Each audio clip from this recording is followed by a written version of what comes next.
વિદ્યાર્થી મિત્રો, હવે આપણે ઉદાહરણ 2.8 જોઈએ. રકમ આ પ્રમાણે છે કે જ્યારે વિદ્યુતચુંબકીય વિકિરણની 300 નેનોમીટર તરંગ લંબાઈ ધરાવતું વિકિરણ તે સોડિયમની સપાટી પર પડે છે ત્યારે 1.68 ગુણ્યા 10⁵ જૂલ મોલ ઇન્વર્સ ગતિજ ઉર્જા ધરાવતા ઇલેક્ટ્રોન ઉત્સર્જિત થાય છે. તો સોડિયમમાંથી એક ઇલેક્ટ્રોનને દૂર કરવો હોય તો ઓછામાં ઓછી કેટલી ઉર્જા જોઈશે, અને ફોટો ઇલેક્ટ્રોનને ઉત્સર્જિત થવા માટે કેટલી વધુમાં વધુ તરંગ લંબાઈની જરૂર પડશે તે આપણે શોધવાનું છે. તો વિદ્યાર્થી મિત્રો, અહીં આપણે યાદ કરીએ ફોટોઇલેક્ટ્રિક અસર, કે જેમાં કોઈ પણ ધાતુ તેના ઉપર જ્યારે યોગ્ય આવૃત્તિવાળા વિકિરણ અથડાય છે અથવા તો આપાત કરીએ છીએ તો તે દરમિયાન અથડાતા ફોટોનની ઉર્જા તે ધાતુના ઇલેક્ટ્રોનને ઉત્સર્જિત કરે છે, જેથી કરીને જે પણ ફોટોન અથડાય છે તેની ઉર્જા ઇલેક્ટ્રોનને મળે છે અને ઇલેક્ટ્રોન તે ઉર્જા મેળવીને તરત જ ઉત્સર્જિત થાય છે. તો આમ અહીં આપણને સોડિયમ ધાતુ આપેલો છે, 300 નેનોમીટર તરંગ લંબાઈ ધરાવતું વિકિરણ જેને આપાત કર્યું છે. તો સામેના છેડે આપણને 1.68 ગુણ્યા 10⁵ જૂલ મોલ ઇન્વર્સ ગતિજ ઉર્જા ધરાવતા ઇલેક્ટ્રોન ઉત્સર્જિત થયા છે, જે જણાવ્યું છે. તો સૌપ્રથમ આપણે 300 નેનોમીટર ફોટોનની ઉર્જા તેને શોધીએ. 1 નેનોમીટર બરાબર 10⁻⁹ મીટર થાય. તો અહીં 300 નેનોમીટર એટલે કે 300 ગુણ્યા 10⁻⁹ મીટર થશે. ફોટોનની ઉર્જા E સૂત્ર છે E = h મ્યુ. મ્યુ એટલે કે c/λ. તો અહીં E = hc/λ મળે. હવે આ સૂત્રની અંદર આપણે કિંમત મૂકીએ. h એટલે કે પ્લાન્કનું અચળાંક, તેનું મૂલ્ય છે 6.626 ગુણ્યા 10⁻34 જૂલ પ્રતિ સેકન્ડ.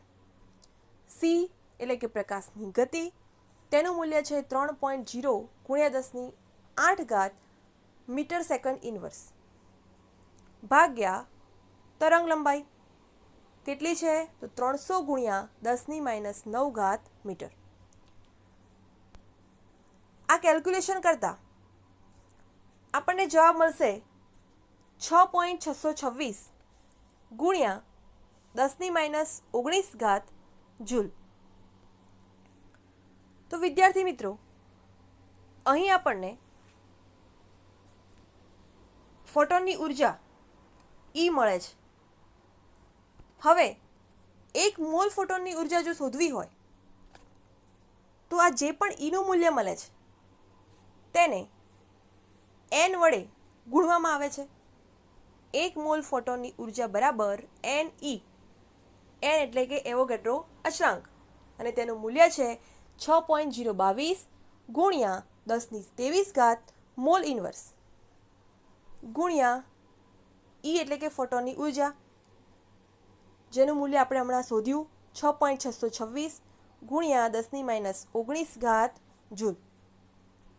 તો આ કેલ્ક્યુલેશન કરતાં આપણને જવાબ મળશે 3.99 ગુણ્યા 10⁵ જૂલ મોલ ઇન્વર્સ. ત્યાર પછી આપણને રકમમાં કહ્યું છે કે સોડિયમમાંથી એક ઇલેક્ટ્રોનને દૂર કરવો હોય તો ઓછામાં ઓછી કેટલી ઉર્જા જોઈએ.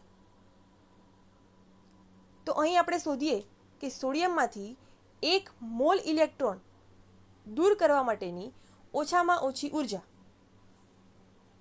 એટલે કે 3.99 માઇનસ અહીં આપણને મૂલ્ય આપેલું જ છે કે જ્યારે 300 નેનોમીટર તરંગ લંબાઈ ધરાવતું વિકિરણ સોડિયમની સપાટી પર પડે છે તો 1.68 × 10⁵ જૂલ મોલ ઇન્વર્સ ગતિજ ઉર્જા ધરાવતા ઇલેક્ટ્રોન ઉત્સર્જિત થાય છે.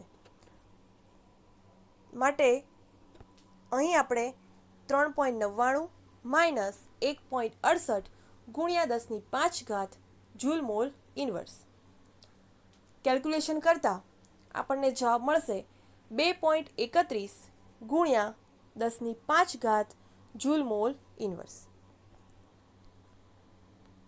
હવે એક ઇલેક્ટ્રોન માટેની ઓછામાં ઓછી ઉર્જા શોધવી હોય, અહીં આપણે જે શોધ્યું તે 1 મોલ ઇલેક્ટ્રોનને દૂર કરવા માટેની ઓછામાં ઓછી ઉર્જા. હવે એક ઇલેક્ટ્રોન માટેની ઓછામાં ઓછી ઉર્જા શોધવી હોય તો જે પણ અહીં આપણને જવાબ મળ્યો તેના ભાગ્યા n એટલે કે એવોગાડ્રો અચળાંક કરવું પડે. તો અહીં આપણે લખીશું 2.31 × 10⁵ જૂલ મોલ ઇન્વર્સ ભાગ્યા n એટલે કે 6.022 × 10⁻23 મોલ ઇન્વર્સ. તો આમ આપણને એક ઇલેક્ટ્રોન માટેની ઓછામાં ઓછી ઉર્જા મળશે 3.84 × 10⁻19 જૂલ. ત્યાર પછી રકમમાં આપણને કીધેલું છે કે ફોટો ઇલેક્ટ્રોનને ઉત્સર્જિત થવા માટે કેટલી વધુમાં વધુ તરંગ લંબાઈની જરૂર પડે. તરંગ લંબાઈ શોધવાની છે. તો આપણે અગાઉ સૂત્ર જોઈ ગયા કે E = h મ્યુ, મ્યુ એટલે કે c/λ. તો E = hc/λ થાય. આપણે શોધવાની છે તરંગ લંબાઈ. તો લેમ્બડાને કરતા બનાવીએ તો આપણને મળશે λ = hc/E. હવે આ સૂત્રની અંદર આપણે કિંમત મૂકીએ.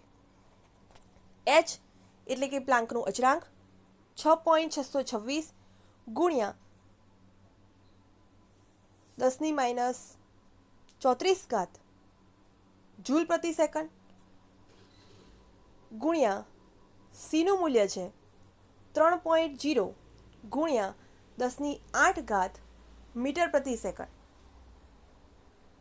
ભાગ્યા ઈનું મૂલ્ય કેટલું મળે છે 3.84 × 10⁻19 જૂલ.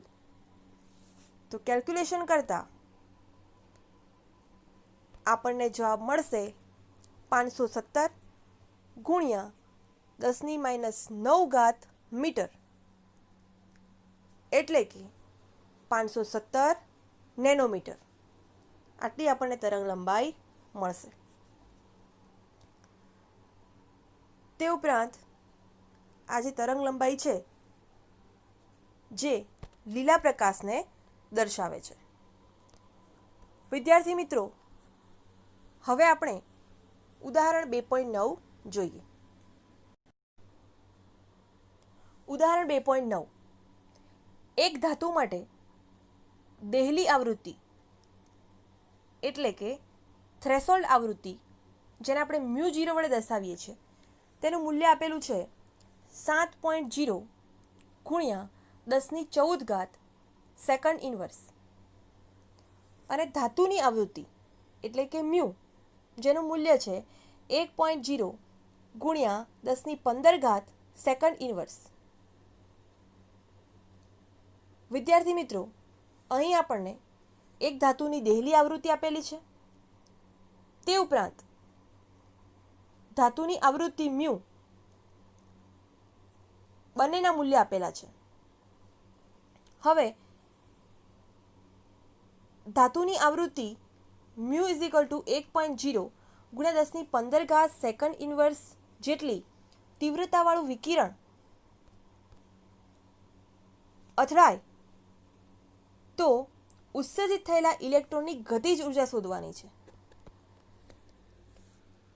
હવે અહીં આપણને એ ખ્યાલ હોવો જોઈએ કે દેહલી આવૃત્તિ એટલે શું. તો એ પણ ફોટો ઇલેક્ટ્રિક અસરના પરિણામોની અંદર આપણે જોઈ ગયા કે અથડાતા ફોટોનની ઉર્જા કેટલી હોય તો કે h મ્યુ જેટલી, અને ઇલેક્ટ્રોન ઉત્સર્જિત કરવા માટેની ઓછામાં ઓછી ઉર્જા કેટલી હોય તો h મ્યુ 0 જેટલી. કોઈપણ ધાતુની સપાટી પર જ્યારે ફોટોન અથડાય છે ત્યારે તેની ઉર્જા હોય છે h મ્યુ, અને ઇલેક્ટ્રોનને ઉત્સર્જિત કરવા માટે ઓછામાં ઓછી ઉર્જા કેટલી હોવી જોઈએ તો કે h મ્યુ 0. તો આમ h મ્યુ અને h મ્યુ 0 તેમનો આ જે તફાવત છે તેને આપણે ફોટો ઇલેક્ટ્રોનની તબદીલ થતી ગતિજ ઉર્જા કહીએ છીએ. એટલે કે ધાતુની સપાટી પર ફોટોન અથડાય છે, આ ફોટોનની ઉર્જા ધાતુની સપાટીમાં રહેલા ઇલેક્ટ્રોનને મળે છે, અને ઇલેક્ટ્રોન તરત જ ઉત્સર્જિત થાય છે અને ગતિજ ઉર્જા ધરાવે છે. તો આમ અહીં આપણે ઉત્સર્જિત થયેલા ઇલેક્ટ્રોનની ગતિજ ઉર્જા શોધવાની છે. તો આઇન્સ્ટાઈનના સમીકરણ મુજબ ગતિજ ઉર્જા તેના માટે એવું કહી શકાય કે ગતિજ ઉર્જા એટલે કે 1/2 MeV², જ્યાં Me એટલે ઇલેક્ટ્રોનનું દળ અને V એટલે કે ઉત્સર્જન થતા ઇલેક્ટ્રોનનો વેગ. હવે અહીં આપણે ફોટો ઇલેક્ટ્રોનની તબદીલ થતી ગતિજ ઉર્જા શોધવાની છે. એટલે કે અથડાતા ફોટોનની ઉર્જા h મ્યુ હોય અને સામેના છેડે ઇલેક્ટ્રોનને ઉત્સર્જિત કરવા માટેની ઓછામાં ઓછી ઉર્જા h મ્યુ 0 હોય, તો તેમની વચ્ચેનો જે તફાવત છે h mu minus h mu 0, જેને આપણે ફોટો ઇલેક્ટ્રોનની તબદીલ થતી ગતિજ ઉર્જા કહીશું, તે આપણે શોધવાનું છે. તો અહીં આપણે સૂત્ર વાપરીશું h mu minus h mu 0. તેની અંદર h ને આપણે કૌંસની બહાર લખીએ તો કૌંસની અંદર રહેશે મ્યુ માઇનસ મ્યુ 0. આ સૂત્રની અંદર આપણે કિંમતો મૂકવાની છે. h એટલે પ્લાન્કનો અચળાંક, કેટલું છે મૂલ્ય 6.626 ગુણ્યા 10⁻³ જૂલ પ્રતિ સેકન્ડ. મ્યુ તેનું મૂલ્ય આપણને આપેલું છે રકમની અંદર કે 1.0 ગુણ્યા 10⁻15 સેકન્ડ ઇન્વર્સ માઇનસ મ્યુ 0 એટલે કે દેહલી આવૃત્તિ કેટલી છે 7.0 ગુણ્યા 10⁻14 સેકન્ડ ઇન્વર્સ. ફરી આપણે એચનું મૂલ્ય લખીશું અને મ્યુ માઇનસ મ્યુ 0 કરીએ તો અહીં આપણે જોઈએ મ્યુનું મૂલ્ય છે 1.0 ગુણ્યા 10⁻15.